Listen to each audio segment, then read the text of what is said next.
ബി.ജെ.പിയുടെ സംസ്ഥാന നേതാവായിരുന്ന ആലപ്പുഴയിലെ അഡ്വക്കേറ്റ് രഞ്ജിത്ത് ശ്രീനിവാസൻ കൊലക്കേസിലെ മുഴുവൻ പ്രതികൾക്കും വധശിക്ഷ വിധിച്ച കോടതി വിധിയെ സ്വാഗതം ചെയ്യുകയാണ്. ഭീകരവാദികളുടെ കൊലക്കത്തിക്കിരയായി കൊല്ലപ്പെടുന്ന ഇരകളുടെ കുടുംബാംഗങ്ങൾക്കും അവരോടൊപ്പം നിൽക്കുന്നവർക്കും ആശ്വാസമേകുന്നതാണ് ഈ കോടതി വിധി. മാത്രമല്ല, തെരഞ്ഞെടുപ്പിന് അല്പം വോട്ടുകൾക്ക് വേണ്ടി മതഭീകരവാദികളെ, തീവ്രവാദികളെ വെള്ളവും വളവും എല്ലാ പ്രോത്സാഹനവും നൽകി സംസ്ഥാനത്ത് വളർത്തുന്ന മാർക്സിസ്റ്റ് പാർട്ടിക്കും LDF ഗവൺമെൻറ്റിനുമെതിരായിട്ടുള്ള ശക്തമായ തിരിച്ചടി കൂടിയാണ് ഇന്നത്തെ കോടതി വിധി. മാത്രമല്ല, അവിലും മലരും കുന്തിരിക്കയും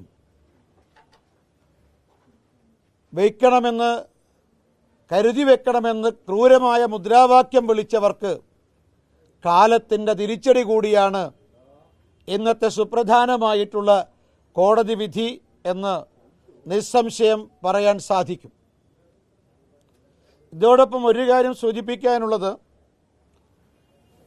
നിയമ നീതിന്യായ സംവിധാനത്തിൽ കിട്ടേണ്ട പരിഗണന ഇതിൽ പ്രതികൾക്ക് ലഭിച്ചിട്ടുണ്ട്. അവർ പറയുന്നതെല്ലാം കേൾക്കാൻ കോടതി അവസരം നൽകിയിരുന്നു. പക്ഷേ അസാധാരണമായിട്ടുള്ള കേസ് എന്നുള്ള നിലയ്ക്കാണ്, റയറസ്റ്റ് ഓഫ് റയർ എന്നുള്ള നിലയ്ക്കാണ് ക്യാപിറ്റൽ പണിഷ്മെൻറ്റ്, വധശിക്ഷ പ്രതികൾക്ക് നൽകിയത്. പക്ഷേ ഇനി കേരളത്തിലെ ചില സംഘടനകൾ ഈ കുറ്റം ചെയ്ത വധശിക്ഷയ്ക്ക് വിധിക്കപ്പെട്ട പ്രതികളുടെ മനുഷ്യാവകാശങ്ങൾക്ക് വേണ്ടി രംഗത്ത് വരാൻ സാധ്യതയുണ്ട്. അത്തരം മതതീവ്രവാദികൾക്ക് ബുദ്ധിപരമായ പ്രചോദനവും പ്രചരണവും നൽകുന്ന സംഘടനകളെയും കരുതിയിരിക്കാൻ കേരളത്തിലെ മുഴുവൻ ജനങ്ങളും തയ്യാറാകണമെന്ന് ഭാരതീയ ജനതാ പാർട്ടി ആവശ്യപ്പെടുകയാണ്. രണ്ടാമതൊരു കാര്യം സൂചിപ്പിക്കാനുള്ളത്, കഴിഞ്ഞ പത്രസമ്മേളനത്തിൽ കോഴിക്കോട് വെച്ച് ഞാൻ രണ്ട് കാര്യം സൂചിപ്പിച്ചിരുന്നു. അത് ഒന്ന് റെയിൽവേയുമായി ബന്ധപ്പെട്ടതാണ്. ഇപ്പോഴ് കർണാടകത്തിലെ ബാംഗ്ലൂരിലെ യശ്വന്ത്പുരത്ത് നിന്നും മംഗലാപുരം വഴി കണ്ണൂരിൽ എത്തിച്ചേരുന്ന തീവണ്ടി അത് കോഴിക്കോട്ടേക്ക് നീട്ടാൻ തീരുമാനിച്ചിട്ടുണ്ട്. PSC ചെയർമാനായിരുന്ന സമയത്ത് ഇക്കാര്യം റെയിൽവേ വകുപ്പ് മന്ത്രിയെയും അതേപോലെ റെയിൽവേ ചെയർമാനെയും കണ്ട് സംസാരിച്ചു.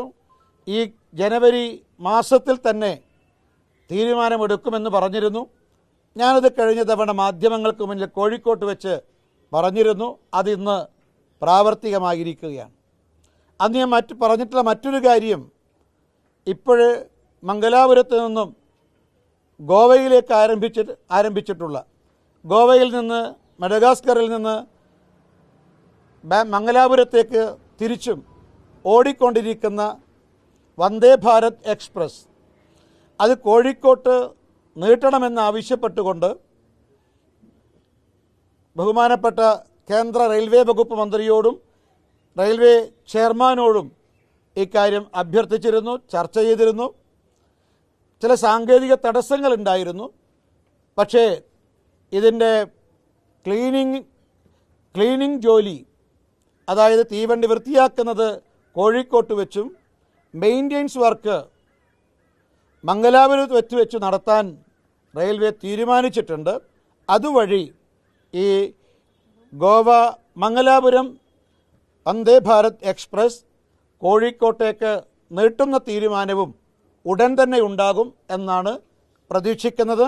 അത് പ്രാവർത്തികമാകുക തന്നെ ചെയ്യും. ഇക്കാര്യത്തിൽ കേന്ദ്ര മന്ത്രി അതേപോലെ തന്നെ റെയിൽവേ വകുപ്പിനോടും മന്ത്രാലയത്തോടും ഉള്ള നന്ദി ഈ അവസരത്തിൽ പ്രകടിപ്പിക്കുകയാണ്.